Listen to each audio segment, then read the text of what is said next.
Saturday, May 29th. Hello everyone and tomato fans. Our 2021 tomato season is underway with some early tomatoes that have ripened, and those are going to be our smaller tomatoes, the Principe Borghese variety, and we grow this one so that we can have paste tomatoes to use in the kitchen. And while they're not big, they make up for size by having quantity. So once we pick a bunch of these out of the plants, we'll have enough to use in the kitchen. When I talk about tomatoes, we're going to be talking about two types, the paste tomatoes, and I call those cooking tomatoes, and we use those for sauces and other things, dishes. And then you have slicing tomatoes, which are the ones that you would slice and eat fresh for burgers and salads. This is a slicing tomato, the Golden Jubilee, and we have this one tucked in here in the corner.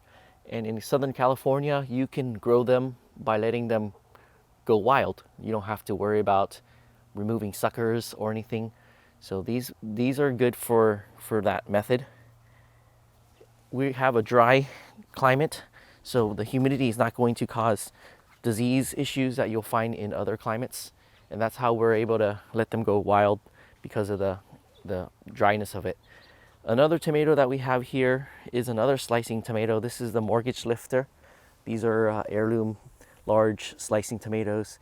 And we have the old-fashioned large slicing tomatoes, a couple of plants in the garden. This year we had a request to start plants for a grower in Big Bear, which is the local mountains, and their tomato season doesn't start until later than us, because the weather is cool, the climate's cooler up there. So you'll see a couple of smaller tomato plants or younger tomato plants as we do the tour. We're going to come down this way, and we have another Principe Borghese tomato plant here. And I like to test microclimates to find out where on our property we have ideal places for certain types of plants. So here's a nice cluster of tomatoes. And along this portion of our property, which I call the east portion of it, is ideal climate, microclimate for tomatoes and peppers. They're in the same family, so the nightshades, they do well here. So you're going to see a lot of nightshade plants on this portion of the property. We have here a Costoluto Genovese. This is another type of slicing, but you can mostly, it's a cooking tomato, and I grow this one for the ribbed aspect of the fruit. And we have them growing in these 3-gallon containers, and we have a nice, pretty good sized one here. And then over there we're starting to see some color on there, so this one is ripening up as well. This is an early one to ripen up, and there's that one. So they range in size. I think the average size for us is about that one, and then a good size is the one that you just saw a second ago. So there's the Costoluto Genovese, and over here we have another Principe Borghese that is here, and it's got fruit on there too. Let's come into this area where we have our San Marzanos, and these are the standard paste tomatoes that you'll find at specialty markets. They're a good paste tomato to grow, and we're growing this one again this year. So we have a few plants in this setup here, and we're trying to use poles and weeding to support them.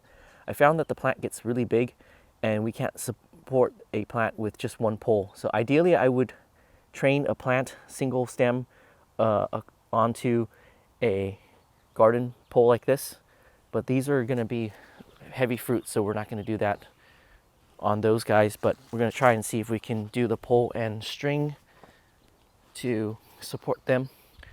And then we come this way, we have a Black Prince tomato, and this is a good slicing tomato, and it's great for salads. It's a medium-sized tomato that's dark colored, and It is a very reliable producer, so we use it for salads, and you can even use it as a slicing tomatoes in burgers and stuff. So we have it grown here and just letting it go wild inside this cage, or I guess tomato support here. And then we have here a tomato that we received as part of the Burpee sample. This is a sample variety that we're growing, and it's growing in a grow bag here. When we read the description, it says it's a container tomato, and it's starting to make some blossoms now up there. So there's this guy. And then over here in the junk drawer of the property, we have a Cherokee purple tomato that we're growing over here. And this is the first time that I'm testing out this microclimate. We have some fruit sets on this guy here. And when you look at the tomato plants, pay particular attention to the amount of foliage on the plant. As far as feeding the soil, it's an art, and what you want to do is you want to feed it so that you don't have too much nitrogen. If you get a lot of foliage, you're going to run into issues with hornworms. So if you get a lot of caterpillars, especially if you're in Southern California, we have a very low pest pressure. If you get a lot of hornworms, use that as an indicator that your soil probably contains too much nitrogen and there's a lot of foliage. Here's another San Marzano that's over here, and this is a good microclimate for tomatoes. And you'll notice here we have them on trained on vertical garden stakes, and we have them trained around, and they should support one another. It's a little bit denser here, and there's a lot of things to hold it up. There's this wattled trellis here that's going to support it. There's gladiolas that are going to support the plant. So here in this situation, when it comes to supporting the plant, we don't need to do any more than just use these garden poles. And I was just checking to see if we need to support that or start looping it. And we'll come over here and look at this setup where we have tomatoes grown in 3-gallon containers, and these are Roma tomatoes. They're starting to blush a little bit, so that means they're not going to get too much bigger than this. What's special about this planting is that it's one of the earliest sowings, so we're just trying to see how early we can get our paste tomatoes. And the Roma tomato is the most practical in terms of growing. It's the easiest one to grow, and you get nice tomatoes out of it. So for the amount of effort in return, the Roma tomato is going to be the bang for the buck.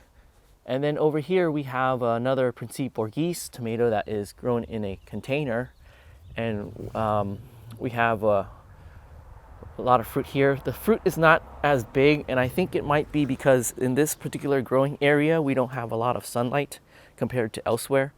So by, I would say 3 o'clock, the shade comes, or actually by 3 this will be all shady. Meanwhile over there we'll get sun from 3 on to sunset. So that's why over there it's a nicer climate for tomatoes. So here we really have to make up what's for size in quantity. So when we look at this plant, there's actually, you can see a lot of tomatoes on it compared to the other plants that hide them better.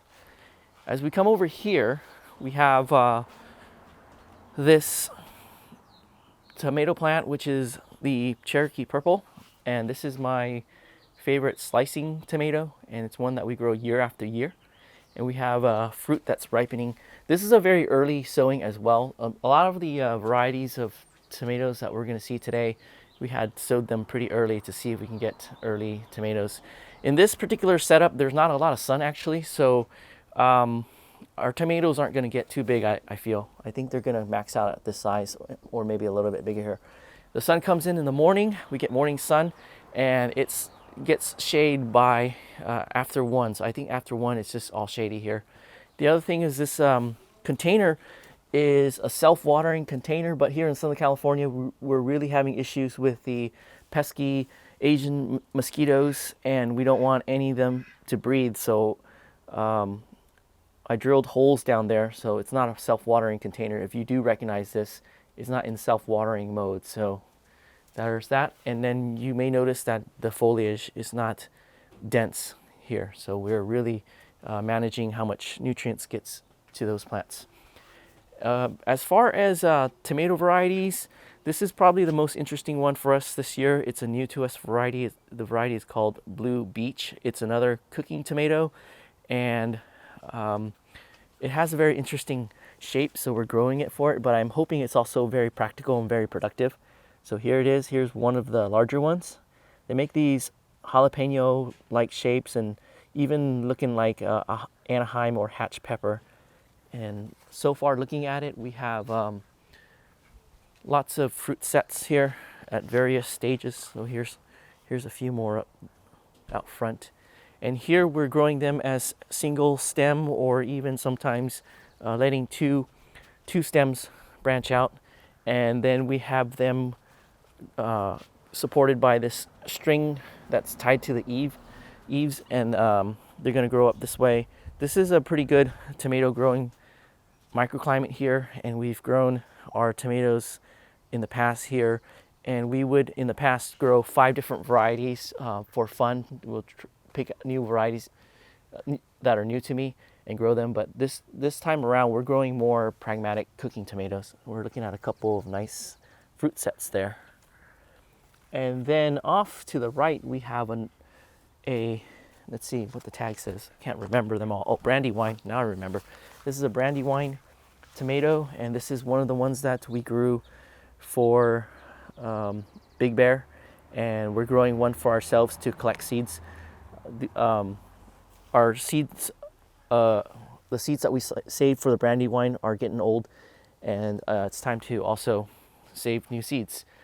When it comes to plants, I like to plant with seeds that are not more than a couple years old. The plants germinate fast and they are more robust, and you get uniform germination.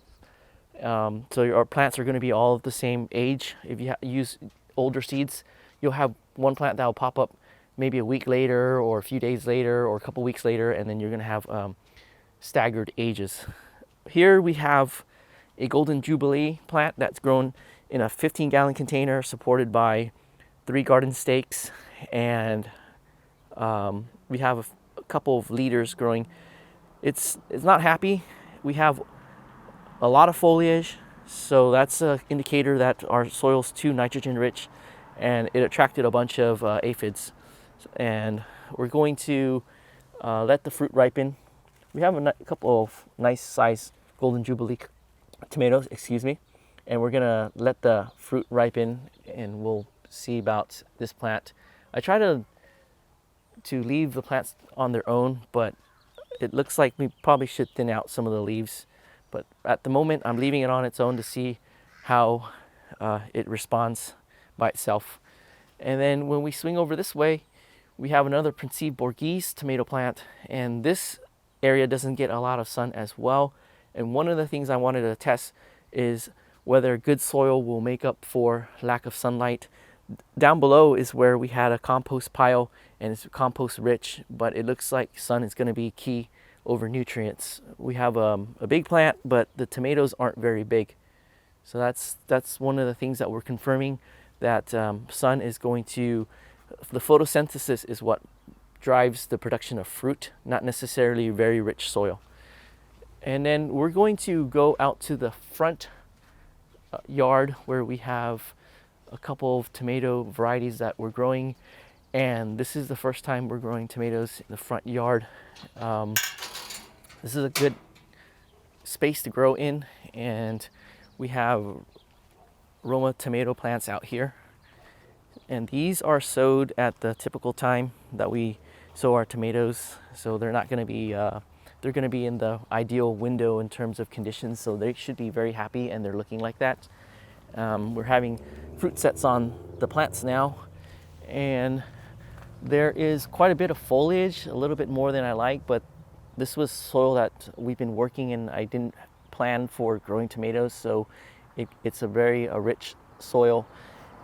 here's another pretty good sized tomato. As far as supporting it, we created a support using sunflower stalks. So we have this frame here that's basically X-shaped, and then the sunflower stalk runs along that way to support it, and then there's another one on this side to keep it from falling over into this growing area. So that's what we have, the Roma tomatoes. And then I think finally we have one of my favorite paste tomatoes, cooking tomatoes, and that's the ox heart tomato. It requires a little bit of effort because it's a larger tomato, so you have to be mindful about it flopping over and breaking, but it is a very, very practical tomato if you don't mind the extra effort, because it produces these large tomatoes, very meaty, very few seeds. So here's a couple that are on here now, and here we have it in the front yard, and we want to make sure that we take into account some aesthetic factors. So to support it, we're trying to hide the support as much as possible. We have a couple of tomato ladders on either side, and then we're using this twine that is a little bit camouflage, and we have it in here. So very excited to see these tomatoes grow. As far as climate, we don't get a lot of sun, direct sun, until the afternoon, so it gets maybe 3 hours of direct sun, and that's something that we're watching. I hope it's enough. This is a very interesting tomato in that it likes sun, but it doesn't like it too hot, so this is a good setup for it. And we got some side growth here. The other thing is that it grows pretty tall, so I'm debating about how to handle once it gets tall. I think what I'm going to try to do is once it gets to a certain height, we're going to pinch off the terminal end, and then encourage some of the side shoots to grow and let those grow, and they'll probably get up to this height and produce tomatoes on there. So yeah, those are the tomatoes that we're growing this year, and please come back and check our harvest as we talk a little bit more about the specific variety during those videos. Thanks for coming in and watching. I hope you have a wonderful day, and I hope your tomato season is going well so far. Hope you get lots of tomatoes, and until the next one, have a wonderful day.